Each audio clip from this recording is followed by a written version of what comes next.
All right, let's look at these problems here.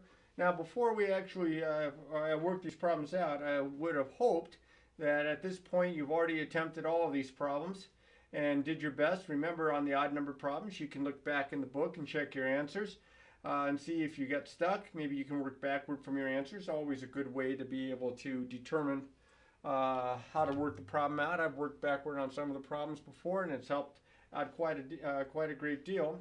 However, I'm going to show them a little bit more directly here. And the first 8 problems all have pretty much the same directions. And that is to find all the zeros of each of these functions. Now, sometimes they'll write zeros, and if the zeros are repeated, they'll list multiplicity. But I think in this particular book, they just list the zeros and they repeat the zeros. So if one of the zeros, let's say, is 5 and it's used 2 times or 3 times, they'll write it down 2 times, they'll write it down 3 times. So that's what I'm going to do for right now. But I'm also going to show you how to write it using the terminology of the multiplicity here. So the first things first. In all 8 of these problems, they've done most, if not all, of the factoring for you. So like, for example, problem number 1 here, it says f of x equals x times the quantity x minus 6 quantity squared.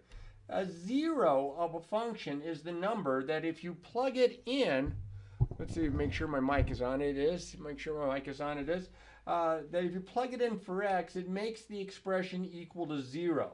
So it's the same thing as if I take this function, x times the quantity x minus 6 quantity squared, and I set it equal to 0. Because the roots to this equation are the zeros to my function. All right, so now, since it's already factored, I'll set x equal to 0, and I'll set x minus 6. There are 2 of these here, so I'll just set x minus 6 equal to 0. I'm not going to write it down twice. I mean, you could, but I'm not going to. This is already solved, and if I add 6 to both sides here, I get x equals 6. So my zeros are 0 and 6 and 6 again because of the repeated factor. There are 2 factors of x minus 6. Well, of course, x minus 6 gives me 6. So the book writes it down twice. I don't normally do that. At worst, what I'll do is I'll write down 0, and then I'll write down 6. And next to the 6, maybe in parentheses, I'll write multiplicity 2. So that it tells you that there are 2 factors of 6. Of course, it's less writing if you just write the 2 6's down rather than write out the word multiplicity. All right, next guy up. Now, this one factors a little bit further. I'm not sure. Maybe I wrote it down wrong. No, I wrote it down right. I'm going to be trying to find the zeros of this as well. I've got an x squared. Now, an x squared means x times x. So just kind of like I had the single factor of x here, I actually have 2 factors of x. So I'm going to have multiplicity 2 here because I'm going to set just the x equal to 0. But before I do, let me factor x squared minus 1 because that's a difference of squares. That's x minus 1 times x plus 1. Remember, it factors into conjugate binomials. Now I'm going to set the x equal to 0. I'm going to set the x plus 3 equal to 0. I'm going to set the x minus 1 equal to 0. And I'm going to set the x plus 1 equal to 0. Because again, even though I didn't write it down, the zeros of this function are the same as the roots as if I take this and set this equal to 0 and I solve for x. And of course, when it's already in factored form and you're solving for x and it's set equal to 0, you set each of the factors equal to 0 because of the zero product property, which says that if you multiply different factors together and your answer is 0, then one or more of the factors has to be equal to 0. So either the x is equal to 0, the x plus 3, the x minus 1, or the x plus 1. Because there's no way you can multiply a bunch of non-zero numbers together and get 0. So this is already solved. Here I would subtract 3 from both sides. I get negative 3. Here I'll add 1 to both sides. I get a positive 1. Here I'll subtract 1 from both sides. I get a negative 1. So my zeros are, now remember I had 2 factors of x, so 0, 0, and then I'm going to write negative 3, 1, and negative 1. Now they might write plus or minus 1 because it's convenient to do that. That works as well, but I probably would have written this as 0, and then in parentheses, I'll even abbreviate multiplicity. Multiplicity 2, negative 3, 1, and negative 1. All right, I don't know if any of the others factor. I think they're all linear factors here, which is good. Next guy up, I would set x minus 2 times the quantity x plus 4 to the third power equal to 0. I have two different factors, but I have three of these because of the exponent. So multiplicity 3 coming up. I'm going to set the first factor equal to 0. I'm going to set the x plus 4 equal to 0. If I add 2, I get x equals 2. If I subtract 4, I get x equals negative 4. So my zeros, according to the way the book writes it out, would be 2, negative 4, and negative 4. Because there are three factors of x plus 4. So they write this 0 3 times. And as I've mentioned before, I would probably write a 2 and then a negative 4. And then next to the negative 4, probably in parentheses, I would write multiplicity 3 to show that there are three zeros of that. Remember, you know, it's kind of up to the teacher. So, you know, you're in the classroom with them. If they write it this way, then write it this way. If they write it the way the book has it in the back of the book, then write it the way the book has it in the back of the book. Next guy up. I again set this, it's already factored, which is really, really convenient because sometimes the factoring is the tough part of the problem. And I'm going to set the x plus 5 equal to 0, although I don't need parentheses around it. I'm not sure why I did that. Guess I wasn't thinking. And then I'm going to set the x minus 8 equal to 0. Here I subtract 5, I get negative 5. Here I add 8, I get positive 8. Notice there's an exponent of 2, so I'm going to have multiplicity 2 here for the 8. So I'm going to write my zeros as negative 5, 8, and 8, the way the book has it, or negative 5 and 8 multiplicity 2. All right, now they're starting to get a little bit more interesting. In problems 5, 6, 7, and 8, some of these zeros are imaginary numbers. So we have to be careful here, but we work it the same way. See, we have f of x, and it's all factored here. And these linear factors, you can tell they're linear because the x is to the first power in each one of these factors. You set the expression x plus 6 times x plus I times x minus I equal to 0, and then you solve this by setting x plus 6 equal to 0, x plus I equal to 0, x minus I equal to 0. Here I'm going to subtract 6 from both sides. I get negative 6. Here I'm going to subtract I from both sides. I get the opposite of I, or it looks like negative I. And here I'm going to add I to both sides, and I get x equals I. Now, none of these factors are repeated, so all of my zeros are multiplicity 1. And so my zeros are negative 6, I, and the opposite of I. Or if you want to, negative 6, comma, plus or minus I, if you like that better.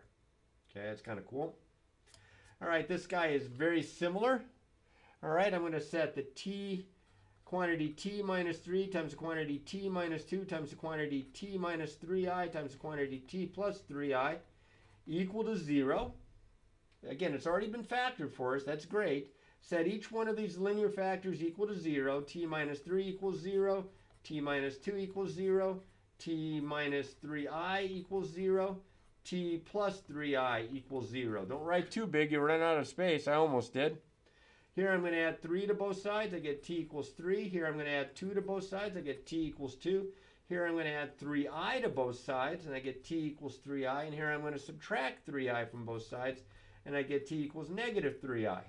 Now, none of these factors have an exponent other than 1, so these are all multiplicity 1. My zeros are 3, 2, and see, I have positive 3i and negative 3i, so I'm going to write plus or minus 3i. I'm pretty sure your teacher is going to be happy with that, would be okay with that. Next guy up.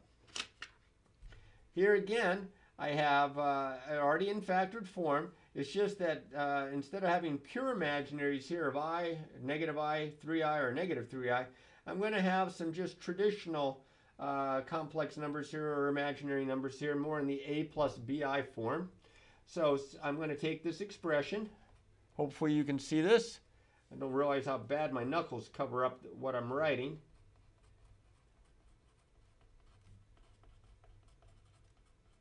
Oops, plus 5i. All right, set that equal to 0. Set the x minus 2 equal to 0. Set the x plus 3 minus 5i equal to 0. Set the x plus 3 plus 5i equal to 0. Now here I'd add 2 to both sides. I get x equals 2. Now you have to be careful here. I am going to subtract 3 and add 5i to both sides.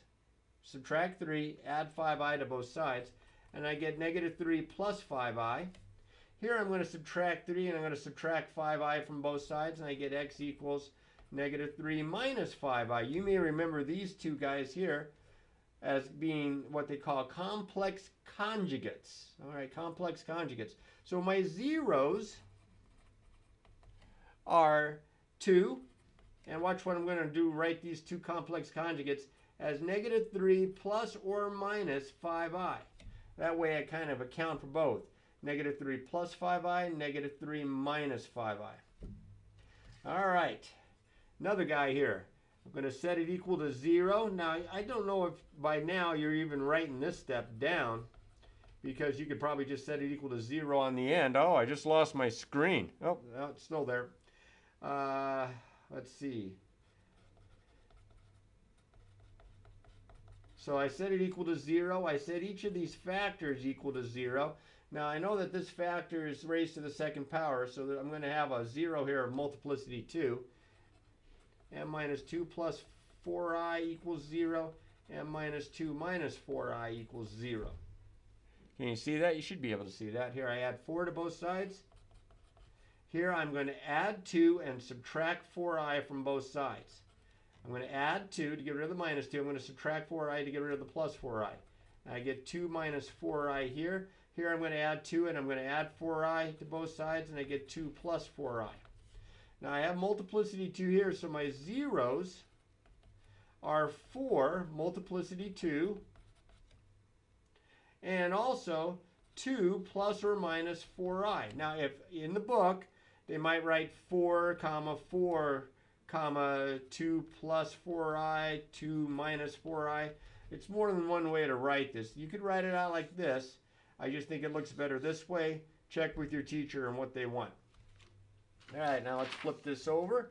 This time it says, and notice it's not in factored form.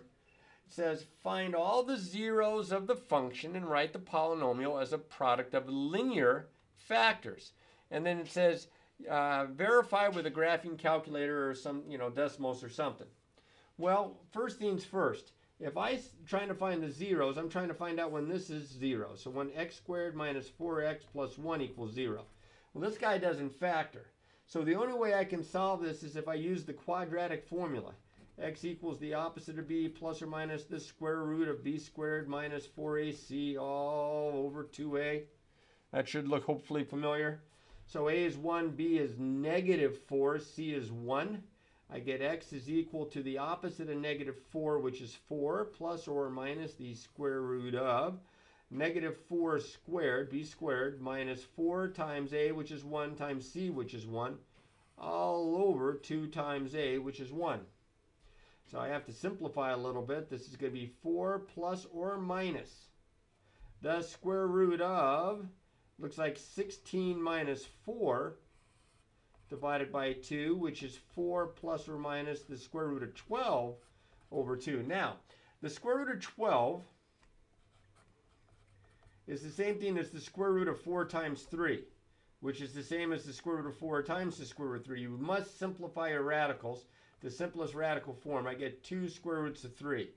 So this is the same as 4 plus or minus 2 square roots of 3 all over 2. I'm going to divide 2 into both terms. I get x equals 2 plus or minus the square root of 3. See, the 2 went in the 4 twice. The 2 goes in the 2 one time. 1 times the square root of 3. So here are my zeros, because it says find all the zeros. My zeros are 2 plus or minus the square root of 3. Okay, but then it also says write the polynomial as a product of linear factors. Kind of like how the problem started out. See how they were linear factors? Linear factors here. So they want us to write the polynomial f of x as a product of linear factors. So I am going to kind of reverse what I did. Instead of setting the linear factors equal to 0 and solving, I'm going to work backward and create the linear factors. So my, unfortunately here I have to start off with something that has two parts to it, 2 plus the square root of 3, 2 minus the square root of 3. So this is going to be x times or minus the quantity of 2 plus the square root of 3 times x minus the quantity of 2 minus the square root of 3. Notice how I wrote this. X minus the 0, x minus the other 0. Now you can simplify this. This is x and carry through the subtraction, minus 2 minus the square root of 3. And this is x minus the 2 plus the square root of 3. And that's what they are talking about here when they say write it in linear factors. These are linear because the x's are to the first power. All right, now, you want to plug them in to your calculator. Have some fun with that. Because when you get done graphing this, when this is all multiplied out, and when you graph this, you're going to get, that's good. You're going to get some values from 2 plus the square root of 3. Now, the square root of 3 is about 1.7. So this would be about 3.7 and about 0.3 when it's plus, when it's minus. Those will be the approximate x values of your x-intercepts, because this is going to be a parabola, and it is going to open upward, and it's going to cross the x-axis in 2 spots. And those 2 spots are going to have these x values here for their ordered pairs. Because remember, the zeros and the x values of the intercepts of the graph of that function are the same numbers. Now, in this case, I don't have to use the quadratic because, first off, it's quartic. I can factor this a little bit. Here's what they want you to do. They want you to go ahead and break this apart. I'm going to factor this. This is a difference of squares. This is x squared minus 9 and x squared plus 9. And x squared minus 9 factors as another difference of squares. This is x minus 3, and this is x plus 3. Now, you look at the x squared plus 9. Oh, my goodness, almost can't see that. You look at the x squared plus 9, and you say, well, this thing doesn't factor. There's no sum of 2 squares. Well, not over the reals, but there is over the imaginaries. So what ends up happening is x squared plus 9, which is the sum of 2 squares, factors into x minus 3i and x plus 3i. Notice here that if you do FOIL on this, the outer and the inner cancel. You'll get x squared, and then you're going to get a minus 9i squared. And I squared is -1, so you're going to get minus -9 or plus 9. So I have already got the second part of my problem here. This is the factored form right here. This is part B. Right? The polynomial is a product of linear factors here. But to get the zeros, I'm going to set each one of these things equal to 0. Each one of these linear factors. And I'm going to add 3. I get x equals 3. And I'm going to subtract 3, and I get x equals -3. And I'm going to add 3i, and I'm going to get x equals 3i. And I'm going to subtract 3i, and I'm going to get x equals -3i. So my zeros are plus or minus 3 plus or minus 3i. So that's actually the first part of the answer. It says find all the zeros and then write it as a product of linear factors. Okay, I've got something very similar to that in the next 2 problems. In the next 2 problems, it says find all the zeros. Then it says write the polynomial as a product of linear factors, just like we did above. Then it says use your factorization to determine the x-intercepts of the graph of the function. Now remember, the x-intercepts and the zeros of the function are corresponding, because the x values of the x-intercepts are those zeros. Then it says in part D, use a graphing calculator to verify that the real zeros, because sometimes we get imaginary zeros, that the real zeros are the only x-intercepts, because you can't have an imaginary x-intercept not on a real number line. So first things first, I have x squared minus 14x plus 46. And kind of like the problem number 13 that we looked at, this guy doesn't factor. Did I skip a problem? No, I went up to 33. All right, so unfortunately for me, I'm going to have to use the quadratic formula to find these zeros. I'm going to set x squared minus 14x plus 46 equal to 0. So that means a is 1, b is -14, c is 46. Yikes. I get x is equal to the opposite of b, so that would be a positive 14, plus or minus the square root, of negative 14 times itself squared, I think that's 196, minus 4 times a times 46. And that's all over 2 times a, which would be 2 times 1. So I get 14 plus or minus the square root of 196 minus, let's see, that would be 92, 184. I think I did that right. All over 2, which is 14 plus or minus the square root of 12. Now, we had the square root of 12 a little bit ago. Remember, the square root of 12 turned out to be, in simplest radical form, 2 square roots of 3. And if I divide both terms here by 2, I get my zeros, or my roots here, which are my zeros, to be 7 plus or minus, 2 goes into 2 once, 1 times the square root of 3, or just the square root of 3. So my zeros, the first part, are 7 plus the square root of 3 and 7 minus the square root of 3. I'm just going to write with the plus or minus.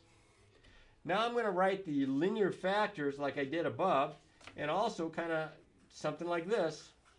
You'll see it coming. So this is going to be f of x is equal to the quantity of x minus, now each one of these zeros, so in parentheses I have 7 plus the square root of 3, and x minus, in parentheses, 7 minus the square root of 3. So I get the quantity x minus 7 minus the square root of 3 times the quantity x minus 7 plus the square root of 3. And there is the second part of the problem. Then in the third part of the problem, it says, use your factorization to determine the x-intercepts. Well, these are my zeros. These are my x values from here. If I set this equal to 0, I'm going to get those guys. So my x-intercepts are, and I'm just going to write it as 2 separate ones here, 7 plus the square root of 3, 0, and 7 minus the square root of 3, comma 0. And then you can graph this out on your calculator, on your graphing calculator. The square root of 3 is about 1.7.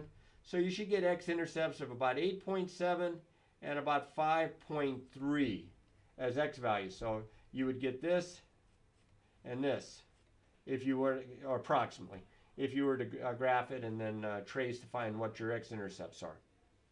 Okay, now this next guy, I should have cheated and looked in the back of the book to see if I could figure it out, because this is a cubic and it's not going to factor with grouping or anything, at least not that I can see. So I probably have to use the rational root theorem here, or the rational zero theorem, and think of all the different factors of 150 plus or minus 1 plus or minus 2 plus or minus 3 plus or minus 5 plus or minus 6 plus or minus 9, 10 plus or minus 15. Oh, there's a bunch of them. So I'm going to have to hope that I catch a break here. I'm going to use synthetic division, and I'm going to see if I can get this to work out. Let's see. We'll work out with a 1, a 2. 2's no good. Maybe something bigger. 5. Negative 5, 1. Oh, maybe I should have cheated. Maybe it's a 6. 6, that'd be 36. Oh, I think it's a 6. Kind of cheated here and did half of it in my head. So I bring the 1 down. 1 times 6 is 6. There goes my screen again. Bring the 6 down. That's 36. That's 25. Oh, no, it's going to be a positive 150. I need a negative 6. Oh, goodness gracious. Negative 6 times 1 is negative 6. Add that. That's negative 6. Multiply. That's positive 36. That's 25. Multiply. That's negative 150. Whew, that's 0. So I get f of x is equal to, since negative 6 is a 0 of this, that means x plus 6 is a factor. And this is my depressed polynomial. That's x squared minus 6x plus 25. Now that's not going to factor any further. I was lucky to get this guy. These two are going to come up to be imaginaries more than likely. But the only way I'm going to find those, again, I put parentheses around it for some reason. I said each of the factors equal to 0 here. All right, this is easy. This one's the negative 6. We got that before. Oh, I got to make sure you can see it. All right, this part here, I'm going to have to use the quadratic. This is 6 plus or minus the square root of, see, 6 squared is, or negative 6 squared is 36, minus 4 times 1 times 25, all over 2 times 1. Yikes, x equals 6 plus or minus 36 minus 100. That's negative 64. That's all over 2, which is 64, or 6 plus or minus the square root of 64 is 8. The square root of negative 1 is I. So this is 8i all over 2. So I get x equals 3 plus or minus 4i. Those are my other zeros. So my zeros are negative 6, 3 plus 4i, 3 minus 4i. So I'll write 3 plus or minus 4i. Then they want those, that polynomial, linear factors. This is a pain. So this is going to be x minus a negative 6 is x plus 6. And then I'm going to have x minus the quantity 3 plus 4i. And x minus 3 minus 4i. So I can neaten that up a little bit. This is x plus 6, f of x, equals x plus 6. Is also going to be quantity x minus 3 minus 4i, x minus 3 minus minus plus 4i.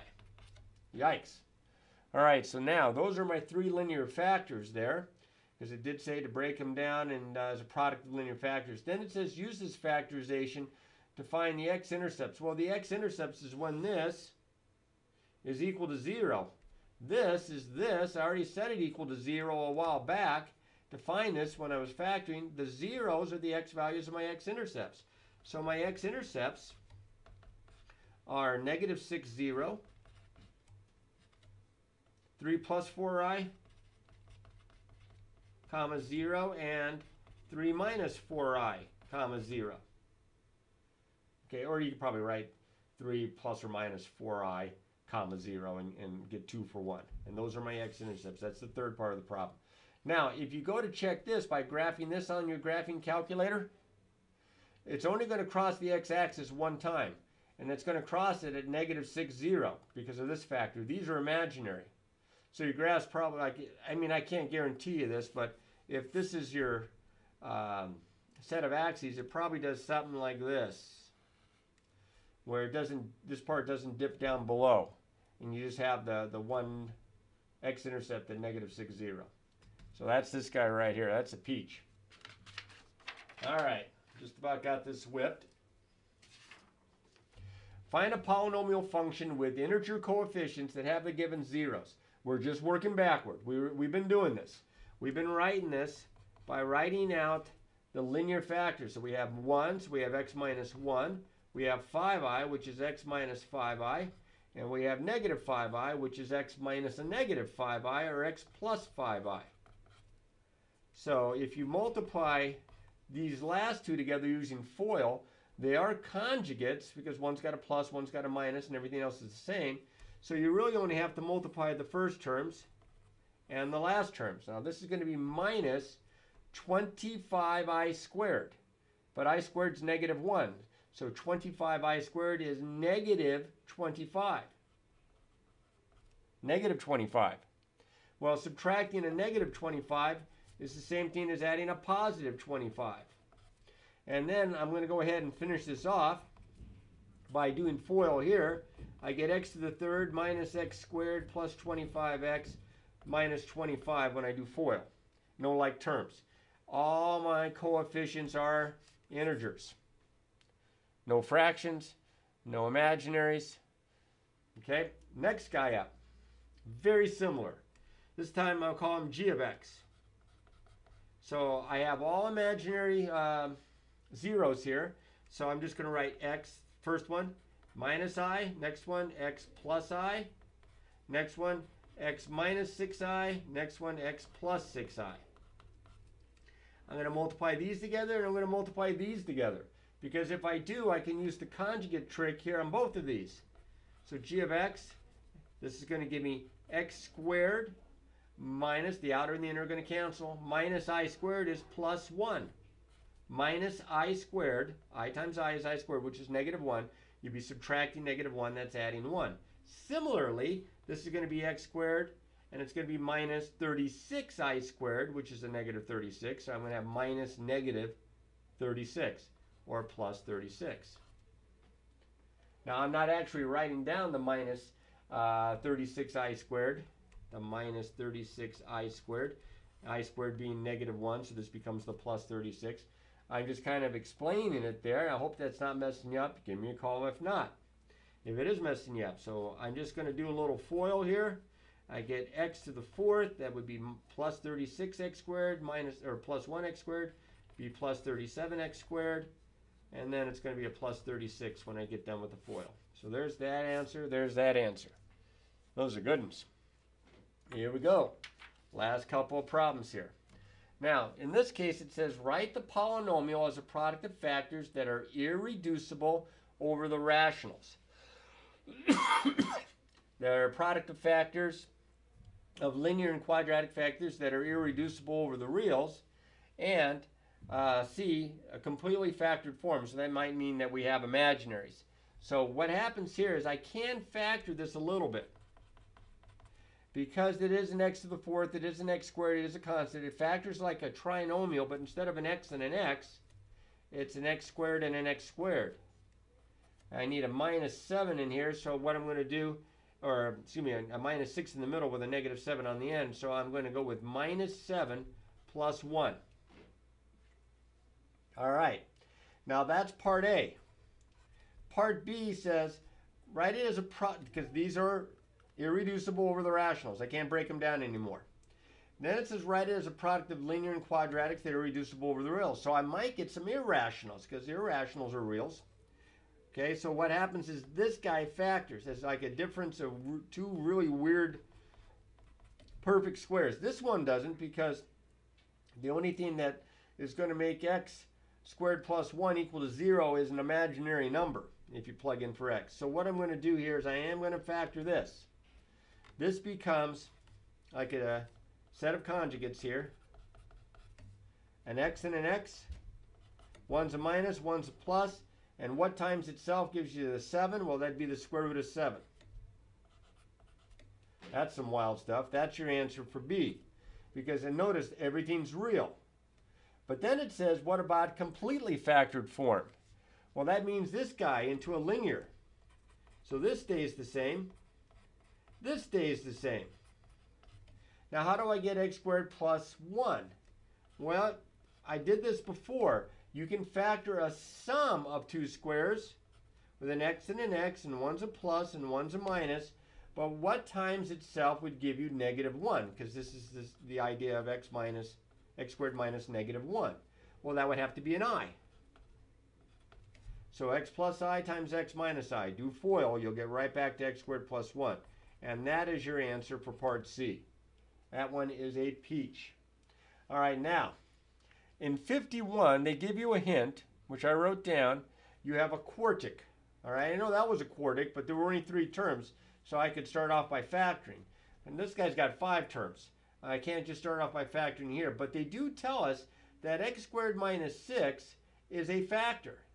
So what that means is I can divide x squared minus 6 into x to the 4th minus 2x to the 3rd minus 3x squared plus 12x minus 18 using long division. Now I would suggest that here for the x squared minus 6, keep that placeholder there, write it as plus 0x minus 6. What times x squared gives me x to the 4th? X squared. X squared times x squared is x to the 4th. X squared times 0x is plus 0x cubed. X squared times minus 6 is minus 6x squared. All right, this is where I normally would subtract, but I like to add the opposite, so I'll change it to opposite, to opposite, to opposite. Use a pen there so you can see. And these cancel. I get negative 2x to the 3rd plus 3x squared, and I bring down the next term, plus 12x. What times x squared gives me negative 2x to the 3rd? Well, that would be a minus 2x. Negative 2x times x squared is negative 2x to the 3rd. Negative 2x times plus 0x is plus 0x squared.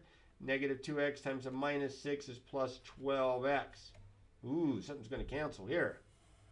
This is where I would add the opposite, so this becomes a plus, a minus, and a minus, and these cancel. I get 3x squared, and these cancel. So 0x, and I can bring down the minus 18. What times x squared? This is like a 0x here. What times x squared gives me 3x squared? Well, it'd have to be a plus 3. 3 times x squared is 3x squared. 3 times plus 0x is plus 0x. 3 times minus 6 is minus 18, so I subtract, which is the same as adding the opposite. And my remainder is 0, which makes sense because the hint said that x squared minus 6 was a factor. That means f of x is equal to x squared minus 6 times this guy right here, the quotient. X squared minus 2x plus 3. And believe it or not, that's your part for answer A, because this isn't going to factor, and this isn't going to factor conveniently. This is going to factor kind of like the x squared minus 7 did over here. So for part A, that's what I've got here. Now this guy here, I'm not sure if I'm getting imaginaries or not. I think I am. So I'm believing that in part B, f of x is equal to, I'm going to break this apart like a weird difference of two squares with an x and an x. Minus square root of 6 plus square root of 6 to get the 6 on the end. And I don't think this is going to factor. Well, I know it's not going to factor, but I don't think I'm going to get reals out of this. I'd have to look at the discriminant. All right, so if I was to take this guy here, where am I going to put him here? X squared minus 2x plus 3, and set it equal to 0. X would equal the opposite of b plus or minus the square root of b squared, which would be 4 minus 4 times 1 times 3, all over 2 times 1. So this is 4 minus 12, which is negative 8. No, see, I didn't. Hopefully you can see that. Now negative 8, the negative comes out as an I, and 8 is 4 times 2. So this is the same as 2 plus or minus, you ready? 2i square roots of 2 all over 2, and then 2 goes into both, which is 1 plus or minus I square roots of 2. I hope that you can see that okay. That's a peach. So for part C, you're not going to like this a lot, but I had to use the quadratic formula to find the roots, so I could write these as factors. X minus the square root of 6 times x plus the square root of 6, and here we go. I have 1 plus I squared to 2 and 1 minus I squared to 2. So I have x minus 1 plus I square roots of 2 and x minus 1 minus I square roots of 2, which I'm going to write a little bit more conveniently, I guess. The first part stays the same, but I'll write this as x, carrying through my negative, minus 1 minus I square roots of 2, and x minus I plus I square roots of 2. This is really good practice. I know it looks like a bunch of busy work, but this is good practice. Interchanging the ideas of how we use rational root, how we factor, how we find zeros, how we compare zeros to the roots of the equation, corresponding equation, and to the x values of the x-intercepts. How to start with an equation and break it down to its factors, how to start with the factors and come up with the equation, starting with the zeros. So there's all sorts of good kind of practice in here. So give these problems a double look over there, and if you need to, like these problems here where they did like 41 and 45, try 43 and 47, try 50 and 52. Where's the other ones? Try maybe 35 and 39. Try maybe 15 and 17. Those are all good practice. That way you can check your answers, because you need to make sure that you practice, practice, practice.